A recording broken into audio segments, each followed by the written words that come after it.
নমস্কার বন্ধুরা, রিনা রসুই আপনাদের সবাইকে স্বাগত। আজকে আবার আপনাদের সামনে হাজির হলাম নতুন একটা রেসিপি নিয়ে। স্বাস্থ্যকর, পুষ্টিকর, মুখরোচক একটা ব্রেকফাস্ট আজকে আমি তৈরি করে দেখাবো ডালিয়া দিয়ে। এই রেসিপিটি ব্রেকফাস্ট বা স্কুলের টিফিন হিসাবে এই রেসিপিটি খুব ভালো। তাহলে চলুন দেখে নিই কীভাবে এই ডালিয়ার রেসিপি বানায়। প্রথম থেকে শেষ অবধি দেখার অনুরোধ রইল। এখানে নিয়েছি এক বাটি ডালিয়া। ডালিয়াটাকে আমি 2-3 বার জল দিয়ে খুব ভালোভাবে ধুয়ে নেব। তারপর জল ঝরিয়ে এটাকে সেদ্ধ করে নেব। আপনারা যদি চান এটাকে আগে ভেজে নিয়েও সেদ্ধ করতে পারেন, তবে আমি কাঁচা অবস্থায় সেদ্ধ করে নিই। 2-3 বার জল দিয়ে ডালিয়াটা খুব ভালোভাবে ধুয়ে নিয়েছি। এবারে গ্যাসের মধ্যে একটা কড়াই বসিয়ে তার মধ্যে 1.5 বাটি মতো জল দিয়ে দিলাম, আর দিয়ে দিচ্ছি অল্প লবণ। জলটা ফুটতে শুরু করলে ডালিয়াগুলো জলের মধ্যে দিয়ে দেব। তারপরে আঁচটা একদমই কমিয়ে দেব। আস্তে আস্তে ডালিয়াটা সেদ্ধ হবে, তবে একদম যেন গলে না যায়। ডালিয়াটা বেশি গলে গেলে খেতে খুব একটা টেস্ট হবে না, আর ঝরঝরেও হবে না। ওই জন্য এমনভাবে সেদ্ধ করতে হবে যাতে সেদ্ধও হয় অথচ না গলে যায়। দেখুন ডালিয়াটা আমার সুন্দরভাবে সেদ্ধ হয়ে গেছে। এবারে গ্যাসের মধ্যে আর একটা কড়াই বসিয়ে দিলাম, তার মধ্যে 2 চামচ মতো তেল দিয়ে দিলাম। এতে আমি বাদামগুলো ভেজে নেব।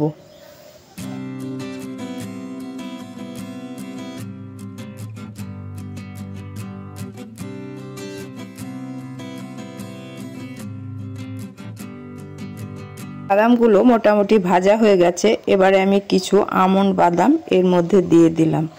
এটাকে ভেজে এবার অন্য জায়গায় তুলে রেখে দিচ্ছি।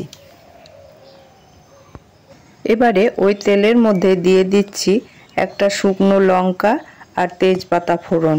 এটা একটু ভাজা ভাজা হলে এর মধ্যে দিয়ে দেব আমি যে সব সবজিগুলো কেটে রেখেছি সেইগুলো। আমি প্রথমে আলুগুলো দিচ্ছি, কারণ আলু একটু সেদ্ধ হতে দেরি হয়।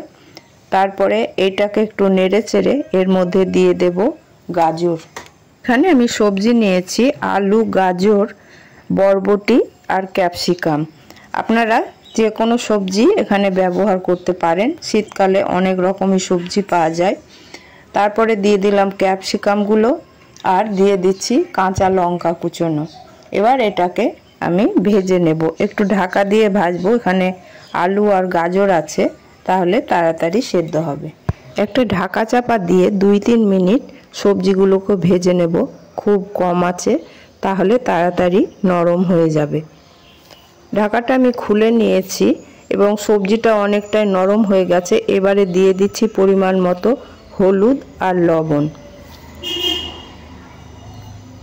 হলুদ আর লবণটা দেওয়ার পরে আরেকটু আমি ভেজে নেব। তারপরে দিয়ে দেব 1 চামচ জিরে গুঁড়ো।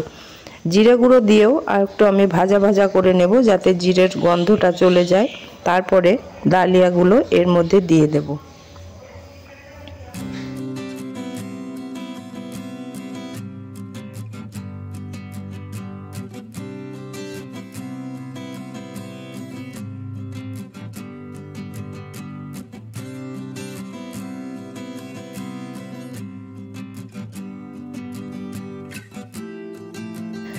সবজিগুলোর সাথে ডালিয়াটা খুব ভালোভাবে মিশে গেছে।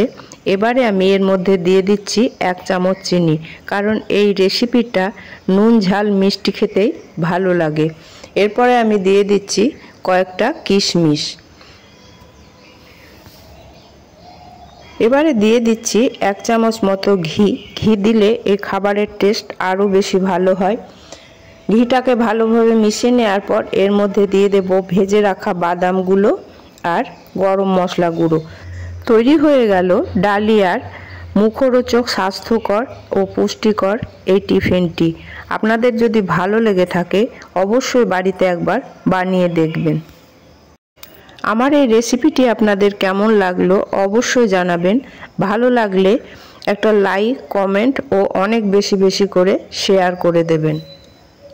আমার এই ছোট্ট চ্যানেলটিকে সাবস্ক্রাইব করে আমার পাশে থাকার চেষ্টা করবেন।